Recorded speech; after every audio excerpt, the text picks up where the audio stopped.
À seulement 19 ans, Keith Smith s'impose déjà comme l'un des noms les plus prometteurs du mercato estival. Le jeune milieu de terrain de l'AZ Alkmaar, tout juste sacré champion d'Europe U19 avec les Pays-Bas, attire l'attention de plusieurs grands clubs, dont le Real Madrid, selon les informations du quotidien espagnol AS. Lors du récent Euro U19, Smith a crevé l'écran.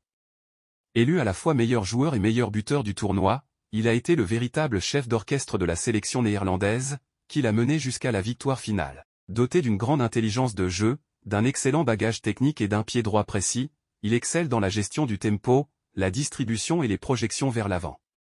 Sa capacité à casser les lignes, par la passe ou en conduite de balle, fait de lui un milieu de terrain moderne, aussi à l'aise dans la construction que dans la finition. Cette précocité ne se limite pas à la scène internationale. En club, Smith vient de réaliser sa première saison complète avec les professionnels de l'AZ Alkmaar, disputant 43 matchs toutes compétitions confondues, pour un but et 2 passes décisives. Un volume de jeu impressionnant pour un joueur de son âge, preuve de la confiance que lui accorde son entraîneur et de sa maturité tactique. C'est dans ce contexte que le Real Madrid s'intéresse à son profil. Toujours à la recherche de jeunes talents à fort potentiel, la Maison Blanche verrait en Smith un pari d'avenir. Selon AS, Xavi Alonso en personne pressenti comme futur coach madrilène aurait soufflé son nom à la direction sportive. Le profil du Néerlandais coche toutes les cases, technique, mobile, discipliné, et avec une belle marge de progression. Sous contrat avec l'AZ jusqu'en 2028, son transfert nécessitera des discussions, mais le joueur rêverait de rejoindre le Bernabéu, ce qui pourrait peser dans la balance. Un autre facteur pourrait accélérer le dossier, l'absence annoncée de Jude Bellingham en début de saison. L'international anglais, gêné depuis des mois par une blessure à l'épaule, doit se faire opérer après la Coupe du Monde des clubs. Sa convalescence, estimée à 3 mois, pourrait inciter le Real à se renforcer rapidement au milieu de terrain. Dans ce contexte, Keith Smith représenterait une option crédible pour intégrer la rotation et gagner progressivement en responsabilité.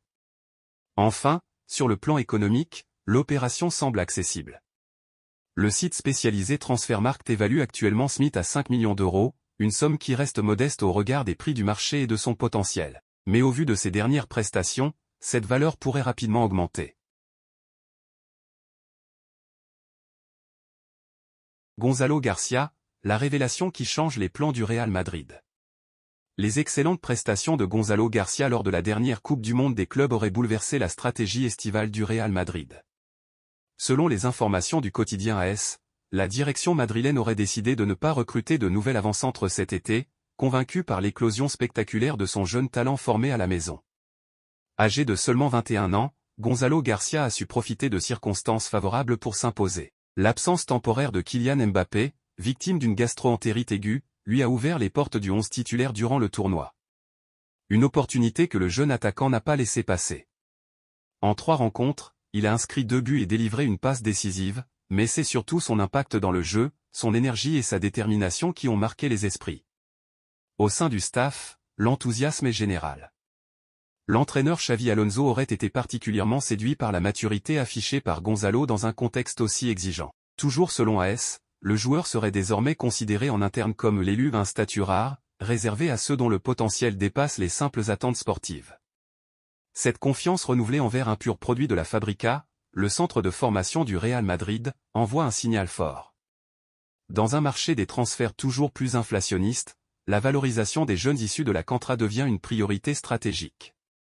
Le club cherche à bâtir une équipe compétitive tout en maîtrisant ses dépenses, et l'émergence de Gonzalo Garcia illustre parfaitement cette approche. Avec le statut d'incontournable de Kylian Mbappé, qui occupera la pointe de l'attaque cette saison, et l'arrivée attendue du phénomène brésilien Endrick, Gonzalo devrait logiquement occuper un rôle de doublure. Mais il est également perçu comme une option crédible pour dynamiser l'attaque en sortie de banc, voire débuter certaines rencontres en fonction des besoins. Cette montée en puissance du jeune Espagnol tombe à point nommé. Elle offre au Real une solution interne à la fois performante et symbolique. Gonzalo Garcia incarne cette nouvelle génération que le club souhaite propulser au plus haut niveau, dans la continuité d'un projet qui privilégie l'excellence sportive autant que l'identité madrilène. À l'heure où de nombreuses grandes écuries misent sur des recrutements clinquants, le Real Madrid semble avoir trouvé, en son sein, un diamant brut à polir et à faire briller sur la scène européenne. Real Madrid, la doublure de Mbappé trouvée, à domicile. Le Real Madrid poursuit son mercato estival avec ambition et stratégie. Après une saison jugée décevante, la direction sportive des Merengues, désormais emmenée par Xavi Alonso sur le banc, semble bien décidée à corriger les lacunes de l'effectif. Les premières manœuvres ont d'ailleurs été percutantes. Dean Huijsen, ex-Juventus, Trent Alexander-Arnold, libre de Liverpool, et Franco Mastantuono, pépite argentine de River Plate, ont déjà été sécurisés. Ce dernier rejoindra la capitale espagnole en août, et incarne l'avenir du club. Le Real prépare donc une véritable révolution, avec un équilibre recherché entre jeunes talents prometteurs et joueurs confirmés. Mais le recrutement ne s'arrête pas là. Selon plusieurs sources concordantes, Álvaro Carrà, latéral espagnol évoluant au Benfica, devrait lui aussi rejoindre les rangs madrilènes sous peu. De plus, Xavi Alonso a clairement exprimé le souhait de renforcer deux autres secteurs clés, le milieu de terrain créatif et l'attaque, plus précisément en recrutant une doublure pour Kylian Mbappé, la grande star offensive qui portera le numéro 9 à partir de la saison 2025/2026. Concernant le milieu de terrain, plusieurs noms ont circulé. Martin Zubimendi, longtemps dans les petits papiers du Real, a finalement pris la direction d'Arsenal. Quant à Rodri, pilier de Manchester City, il reste un rêve presque inaccessible à court terme. Le flou demeure donc sur ce dossier. En revanche, pour le poste de remplaçant de Mbappé, la situation semble plus claire. Selon les informations du quotidien AS, la direction madrilène aurait décidé de ne pas recruter à l'extérieur. Et pour cause, la révélation de Gonzalo Garcia change la donne. L'attaquant espagnol de 21 ans a brillé lors du dernier mondial des clubs, où il a inscrit 2 buts et délivré une passe décisive.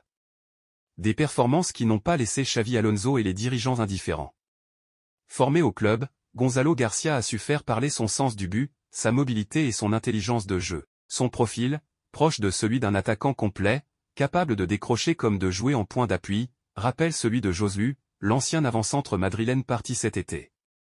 Garcia, qui s'est illustré avec la Castilla ces derniers mois, est aujourd'hui vu comme un joueur capable d'assurer un rôle de doublure fiable et motivé, tout en apportant sa propre dynamique à l'équipe. Ce choix marque également un changement de politique, plutôt que d'investir massivement sur un attaquant de banc, le club fait confiance à un talent maison, en cohérence avec sa volonté de mieux intégrer les jeunes issus du centre de formation.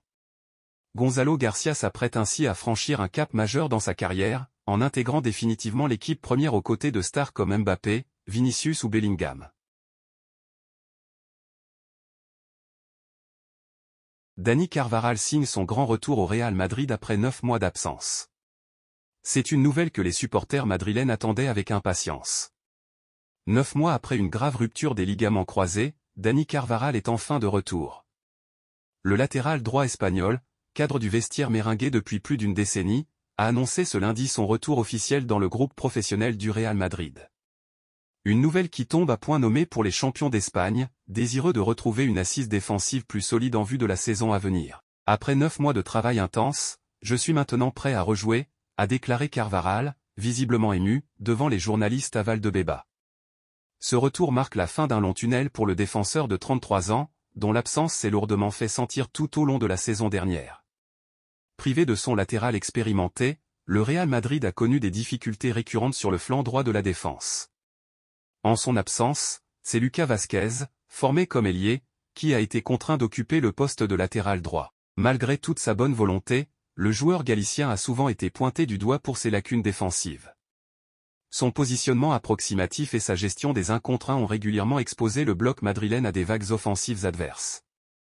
Résultat, une défense parfois désorganisée, un Real Madrid friable contre les gros morceaux, notamment en Ligue des Champions. Le retour de Carvajal intervient dans un contexte particulier. Durant son absence, le club a anticipé en recrutant l'international anglais Trent Alexander-Arnold, arraché à Liverpool au terme d'un long feuilleton estival. Et le moins que l'on puisse dire, c'est que le jeune anglais a rapidement pris ses marques. Passeur hors pair, doté d'une qualité de centre exceptionnelle et d'une lecture du jeu aiguisée, Alexander-Arnold a su imposer sa patte dans le système de Xavi Alonso, récemment nommé à la tête de l'équipe première. Avec 2 profils très différents mais complémentaires, le technicien espagnol dispose désormais d'une richesse tactique inédite sur le couloir droit. Carvajal, plus défensif et expérimenté, pourrait être utilisé dans les rencontres à haute intensité, où la solidité prime. Alexander-Arnold, lui, offre une dimension offensive supérieure, idéale face à des blocs bas ou dans une configuration à 3 défenseurs centraux. Par ailleurs, le retour de Carvajal intervient quelques jours seulement après sa brillante campagne à l'Euro 2024, qu'il a remporté avec l'Aurora. Bien que blessé durant une partie du tournoi, sa présence dans le vestiaire espagnol a été saluée pour son leadership et son expérience. Reste à savoir comment Xavi Alonso gérera cette nouvelle concurrence à un poste désormais bien pourvu. Eder Militão touche au but. Après 234 jours d'absence, le défenseur central brésilien s'apprête à effectuer son grand retour sur les terrains, lui qui avait été gravement blessé au genou en début de saison.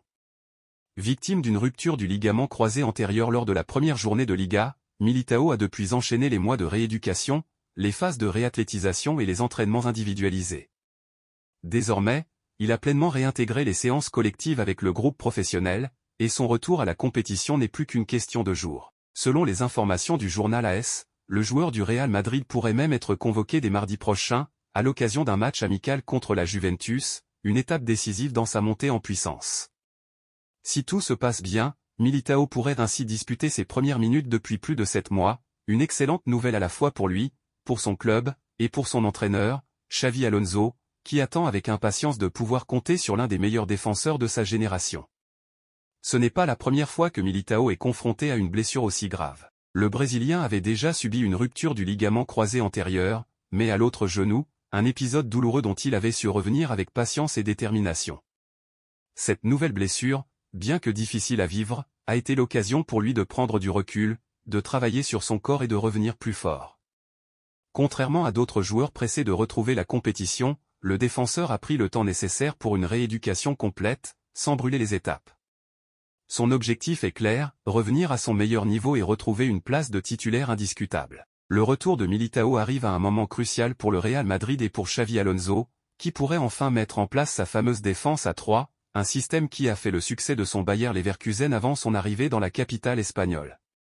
Avec Rudiger et le jeune Wilsen, Militão formerait un trio aussi solide que technique, capable de relancer proprement tout en sécurisant l'axe.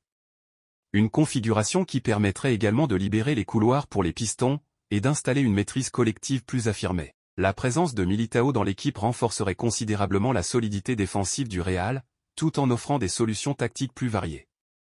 Sa capacité à défendre en 1 contre 1, à anticiper, à gagner ses duels aériens et à initier les sorties de balles est précieuse, surtout dans les grands rendez-vous. À 27 ans, il a encore de belles années devant lui, et tout porte à croire que ce retour marquera le début d'un nouveau chapitre dans sa carrière.